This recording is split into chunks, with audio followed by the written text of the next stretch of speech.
Bienvenidas y bienvenidos a Democracias en Disputa, el podcast del Programa Universitario de Estudios sobre Democracia, Justicia y Sociedad de la UNAM. Temporada 1. La CENTE y el movimiento magisterial.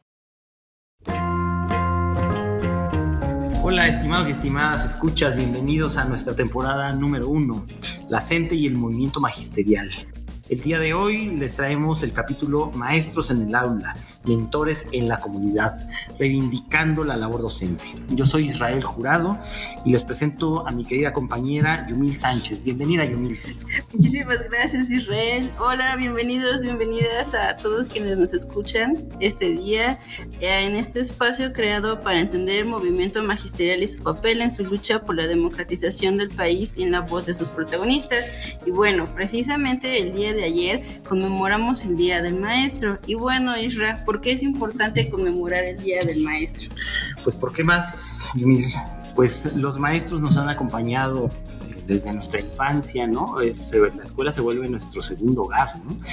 Y bueno, pues ahí aprendemos también, reforzamos valores, aprendemos más cosas para la vida, ¿no? No solo los contenidos académicos, ¿no? Realmente la maestra se vuelve a veces hasta una especie de mamá. A mí me tocó de repente decirle, en vez de maestra, decir mamá a la maestra cuando iba en la primaria. No sé a ti, ¿cómo fue tu experiencia al respecto? Pues de hecho, una de las enseñanzas que recuerdo más de alguna profesora de la primaria fue que nos enseñó a vincular comunidad. Literal, hizo como una especie de concurso entre los alumnos de primaria. Hizo un teatrino y a los mejores, entre comillas, nos llevó a una comunidad en donde eran techos de lámina, las escuelas, paredes de lámina, y nuestro premio fue ir a presentar como las obras de teatro con esos niños. Entonces fue así como de comparte, checa que hay otras personas que pueden tener incluso menos que tú, y tú tienes que aprender a no ser mejor, sino ser solidario con esas otras personas. Sí, bueno, a los mejores los maestros los impulsan, pero también jalan a los que necesitan, ¿no? Los que necesitan un apoyo, los que presentan pues algunas carencias, ¿no? Por ejemplo, a mí en la secundaria pues sí era de esos alumnos muy distraídos que luego en vez de participar hacía bromas y de repente sí me daban mis cocos, de verdad sí me daban mis cocos aún en la secundaria, pero algo que recuerdo con mucho cariño, fíjate, es una maestra de civismo, que ella fue la primera vez que comentó, hablando de la conquista, ¿no? Y dijo, no, es que ¿saben qué?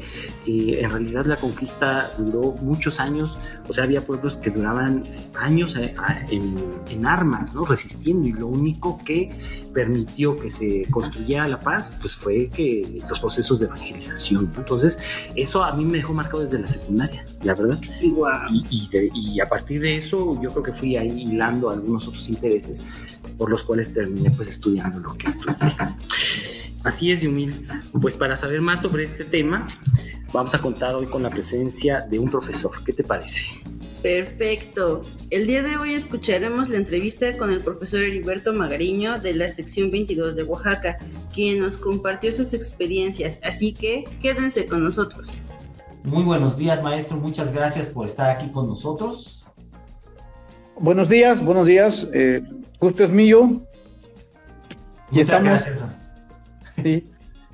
Bueno, vamos a aprovechar que pues tenemos su importantísima participación para hacerle algunas preguntas para conocer cómo se conforma el magisterio y cómo se forman los maestros, pues desde un aspecto que pudiéramos decir inclusive hasta ideológico, ¿no? Entonces, iniciaría preguntándole ¿qué le llevó a convertirse en profesor? ¿Hubo alguna inspiración en particular?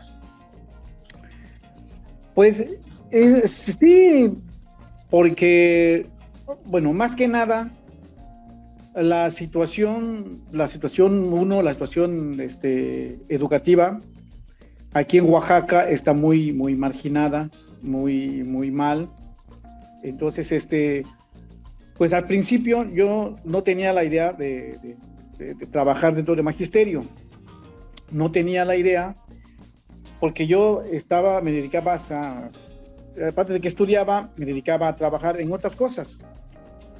Pero se presenta la oportunidad de trabajar en el magisterio, entonces, pero la condición era estudiar la Universidad Pedagógica Nacional, la UPN, que está aquí en Ciudad Ixtepec, a 40 minutos de Juchitán, en la región del Istmo. Entonces, ingreso a la UPN y a la vez voy viendo en mi experiencia y en la vida diaria de que hay una situación dentro del sector educativo, pues podemos decir un poco abandonado a la vez también de manera paralela aquí en la región del Istmo, específicamente en Juchitán, siempre ha habido movimientos políticos populares donde se involucraban los maestros. Yo ingreso en el magisterio en 1991.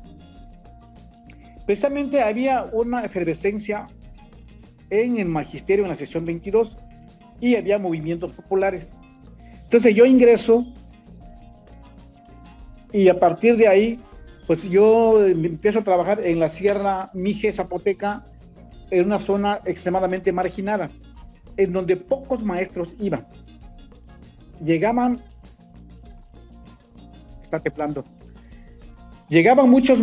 los maestros y prácticamente no se quedaban, no permanecían mucho tiempo en la comunidad. Entonces se requería de personal docente que se quedara toda la semana, pues es posible toda la quincena. Entonces fuimos una generación de compañeros maestros que nos fuimos a la sierra a trabajar en esas zonas marginadas. Y los fines de semana nos seguíamos formando dentro de la Universidad Pedagógica Nacional de manera paralela. Y a partir de ahí, pues vivimos tanto la situación del magisterio, que estaba muy, muy, muy mal, podemos decir, pues hasta ahora no ha cambiado gran cosa, como también la vida comunitaria, la vida de la gente de ahí. Pues el maestro hasta ahora el maestro es el que tiene conocimiento, ¿no? Que conoce muchas cosas, además de que estudia, lee los libros, pues el maestro vive su vida es en la ciudad o en los pueblos urbanos.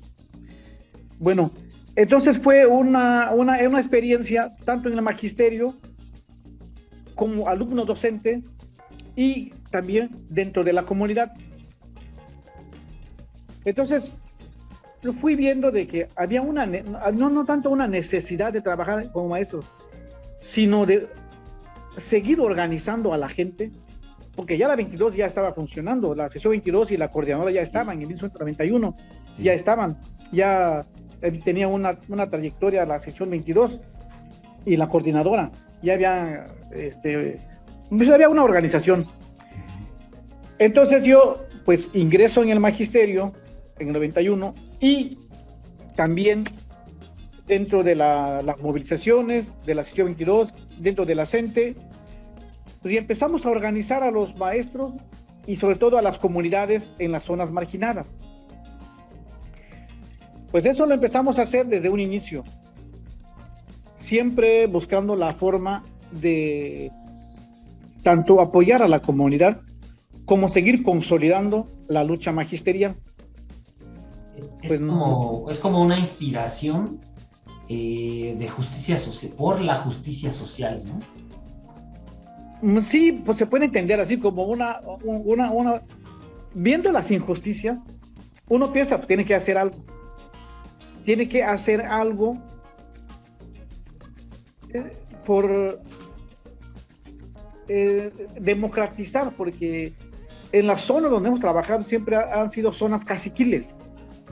En la época que le estoy hablando es la época donde gobernaba el PRI de manera así brutal, a rajatabla. Sí. Sí.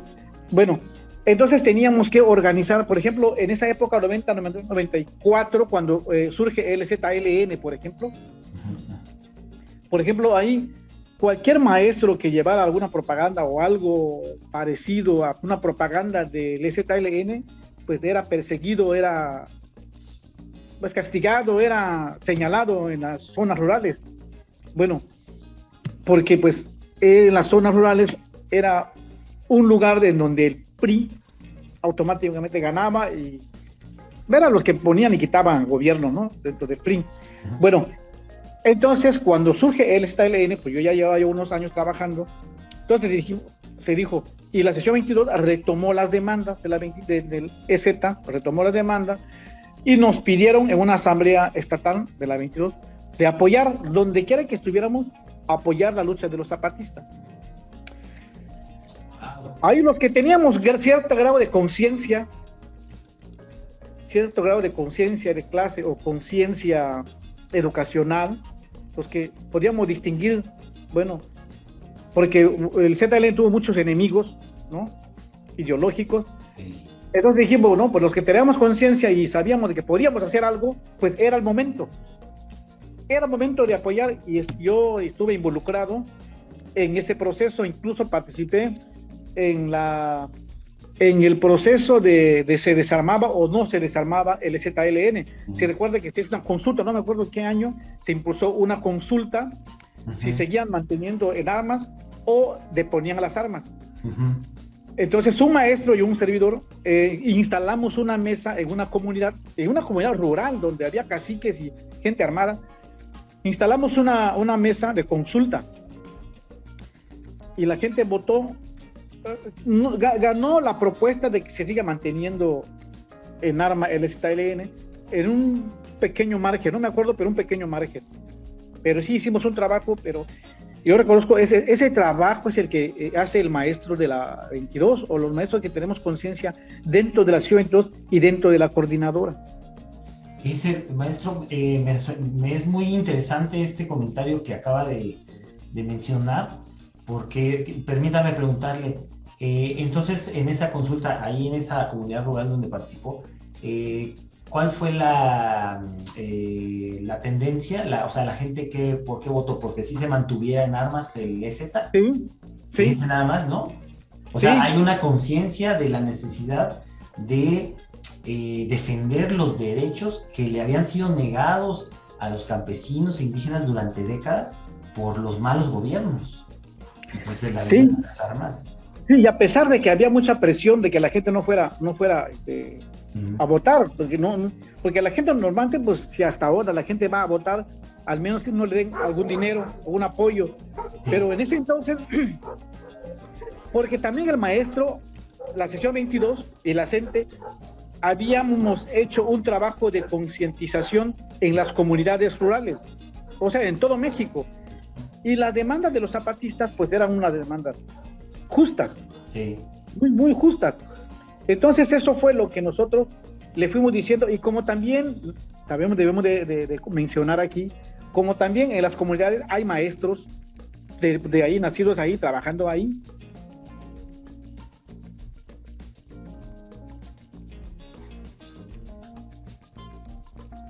No le digo que fue un gran apoyo de que se mantuvieran armados, no, un pequeño margen, pero sí la gente fue, votó y ganó la consulta de que ahí, por lo menos donde estuvimos, sí salió bien.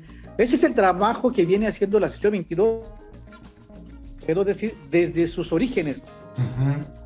La sesión 22 o el medeteo que le llamamos, medeteo, Movimiento Democrático de los Trabajadores de Educación de Oaxaca, del estado de Oaxaca, el medeteo. Muy bien, maestro.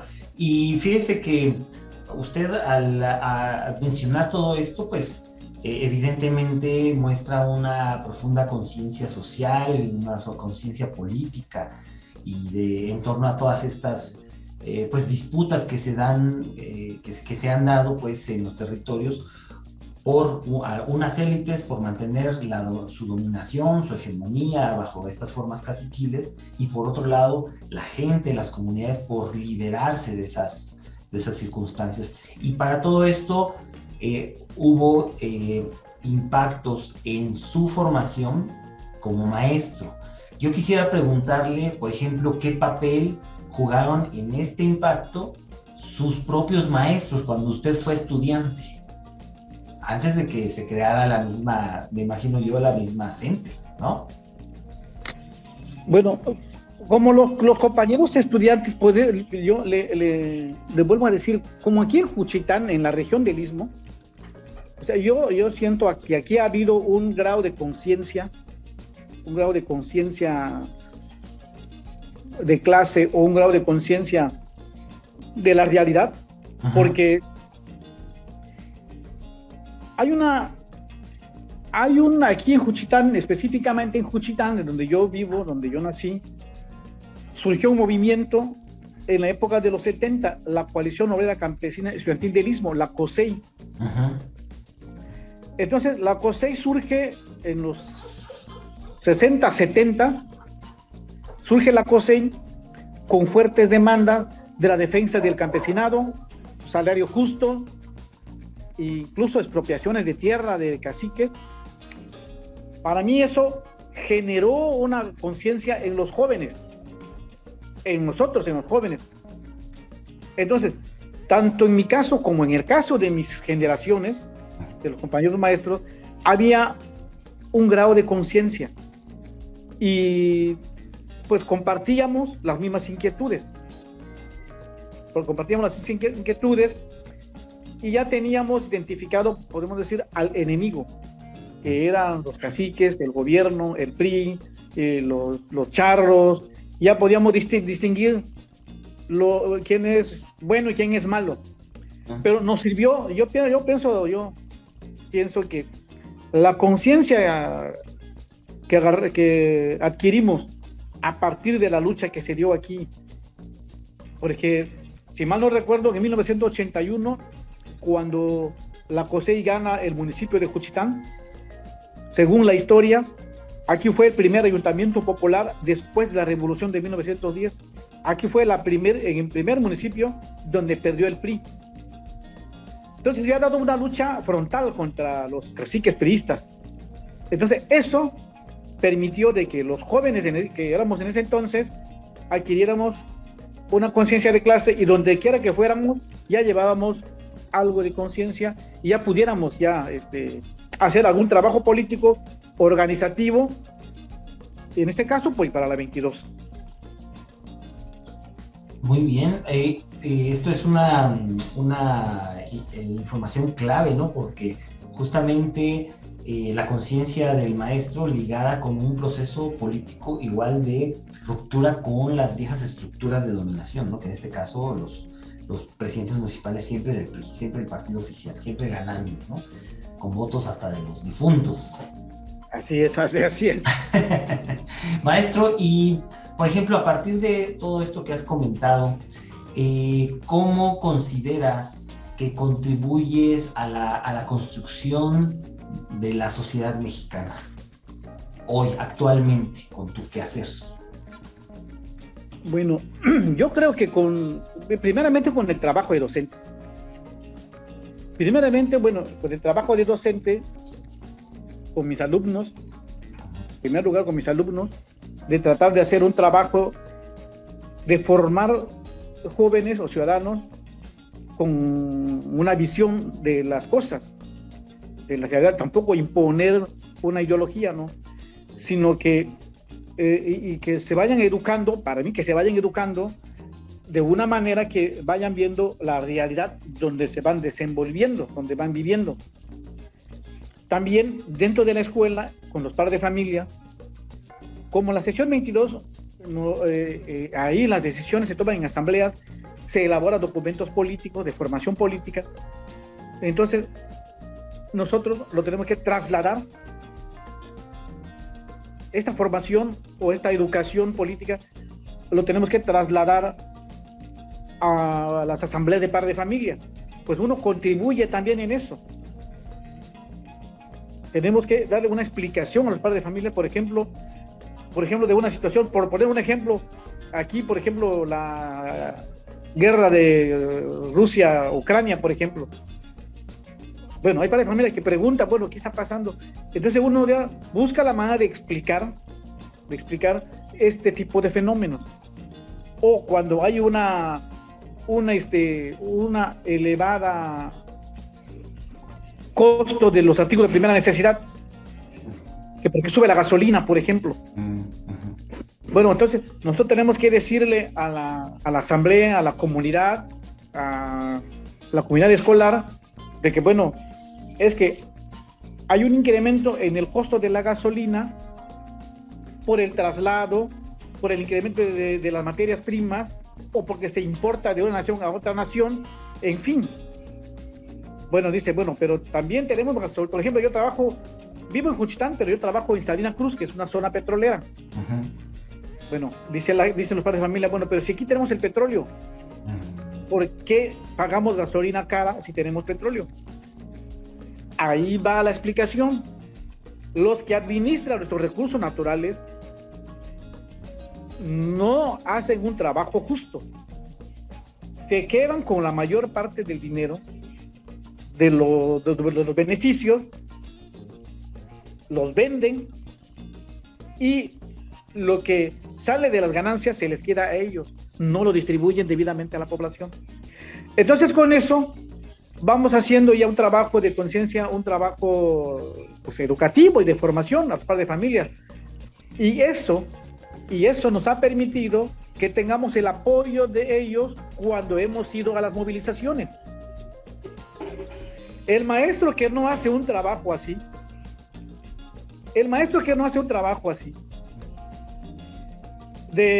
también porque también cuesta mucho informarse.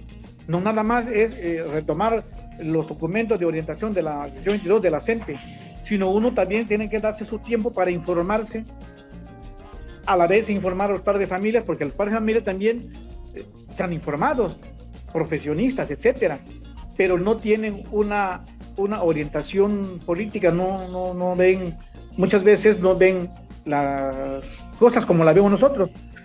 Bueno, de esa manera uno, en mi caso, vamos informando al padre de familia y preparando un terreno que más adelante nos va a servir para un apoyo moral, incluso económico, físico, porque van a algunas actividades, para el posterior, cuando ya vayamos a las movilizaciones. Entonces, ese tipo de trabajo es lo que uno viene haciendo. En mi caso, yo vengo haciendo, o he venido haciendo en mi vida laboral y como activista político. Maestro, permítame profundizar en esto último que acaba de decir, porque, bueno, por un lado está que trasciende el trabajo docente, trasciende la escuela, trasciende el aula y llega a los padres de familia, a la comunidad, para socializar información, ¿no?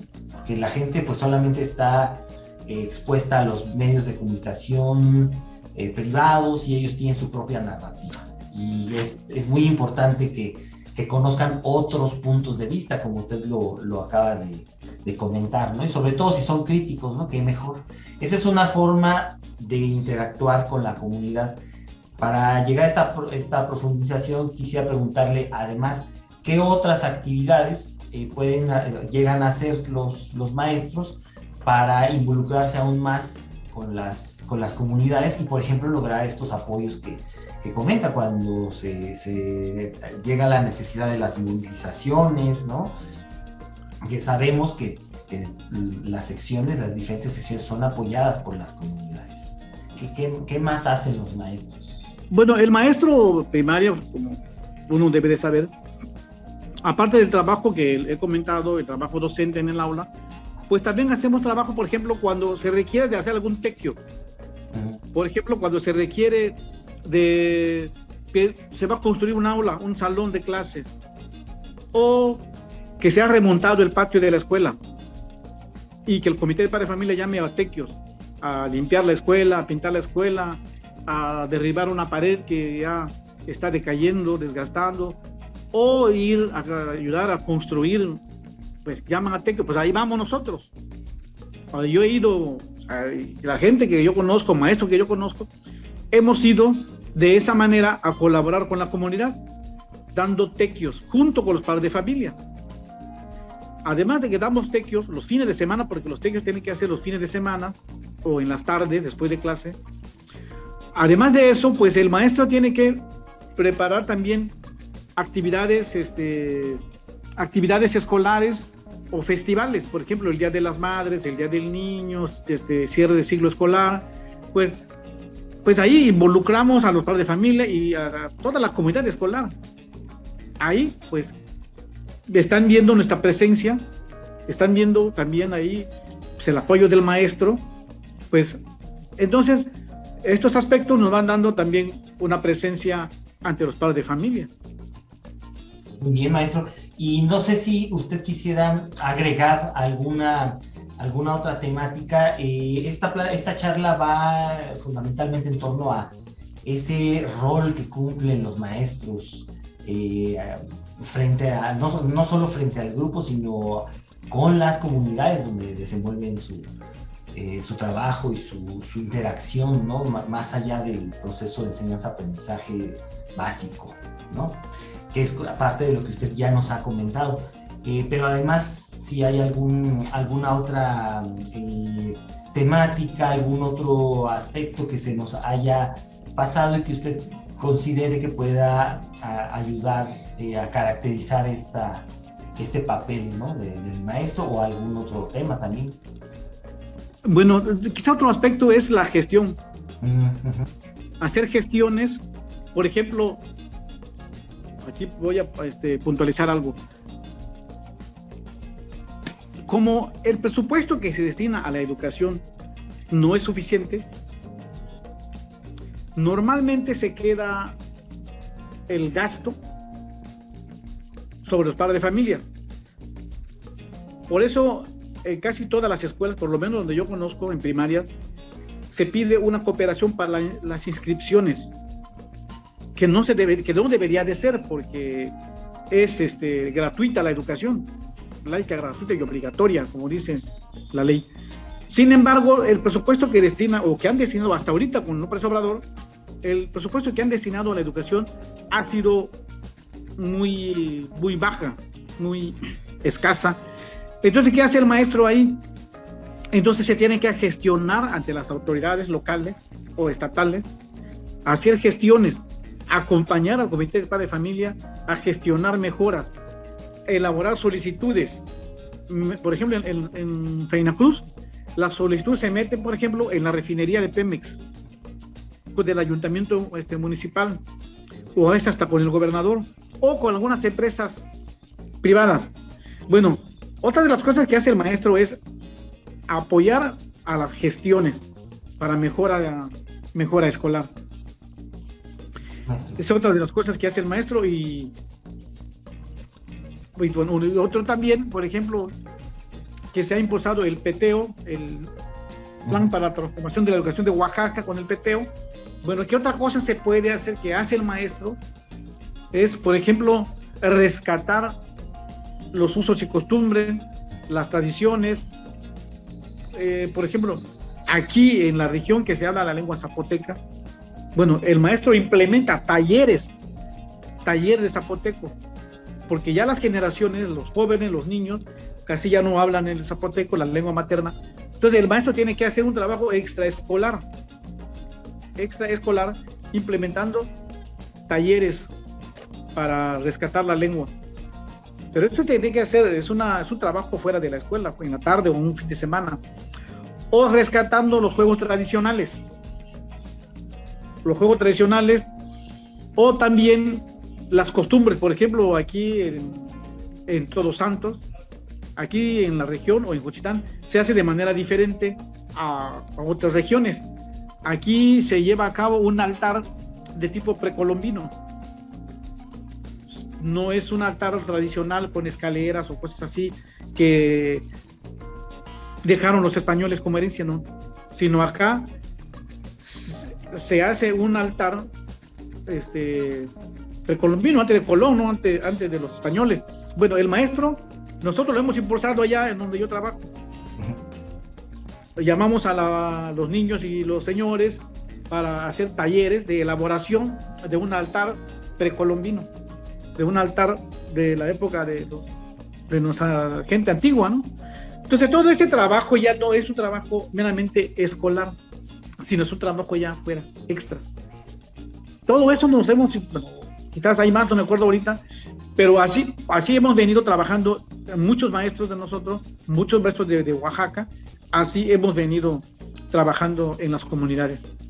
Definitivamente, no solo el proceso de enseñanza-aprendizaje, sino el fomento cultural, la preservación de tradiciones y sobre todo la protección de las lenguas y los usos y costumbres, que me parece aquí de central importancia, porque como usted lo dijo, pues por esto, por ejemplo, el Estado ya no les paga, pero ustedes lo hacen como custodios, Así es. como protectores, pues, de la herencia cultural, del bagaje cultural, ¿no? Y creo que esto es de lo más trascendental, también de lo que ha comentado, que ha sido todo muy, muy importante, muy interesante. Sí, pero debemos de destacar de que ese es un trabajo, si es posible, es por la sección 22, por la lucha que viene dando la sección 22 desde hace más de 40 años. Así es una lucha ya de 4 décadas, pero que además se enmarca en las luchas anteriores, ¿no? Las luchas democráticas, ¿no? Las luchas del magisterio democrático por Así es. Pues democratizar, valga la redundancia, al sindicato, ¿no? Y ahora hoy pues con las metas de democratizar al país y a la educación. Así es, maestro. Pues le agradecemos mucho, maestro Heriberto Magariño, el haber estado aquí con nosotros. Esperamos tenerlo más adelante para seguir platicando sobre pues la labor tan trascendental que hacen nuestros maestros, ¿no? Sobre todo para poder revertir este estigma que se fomentó por parte de los medios de comunicación hegemónicos, privados, ¿no? Solamente para echar a andar una reforma neoliberal sobre la educación, y que pues era más laboral y punitiva que otra cosa, ¿verdad? Le agradecemos mucho, maestro, pues que tenga muy buenas tardes. Oye, Israel, acabamos de escuchar un gran ejemplo de solidaridad y conciencia social.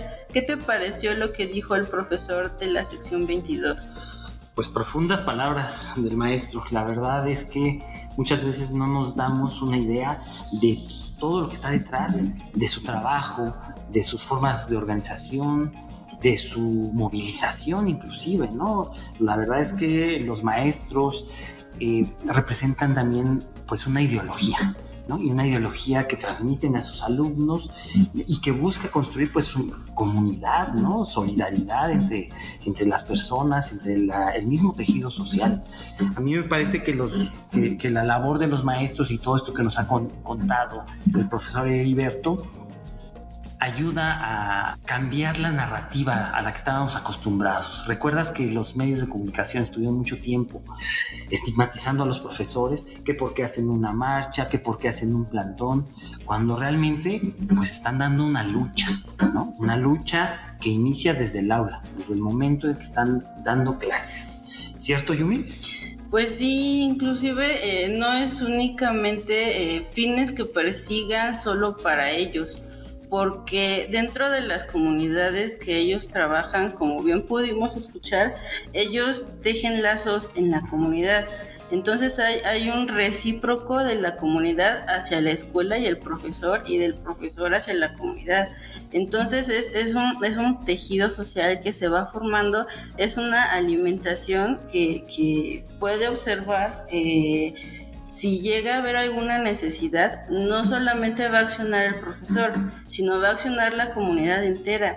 Entonces, también por eso pudimos observar que las comunidades apoyaban a los profesores en sus movimientos, porque tenían todo el apoyo de la comunidad, porque también es un trabajo de hacer conciencia dentro de la comunidad sobre aspectos necesarios, que van incluso un poco más allá de lo comunitario, que incide en lo político y que llega a incidir también en leyes que van en contra de los derechos tanto de profesores y a la larga de las comunidades.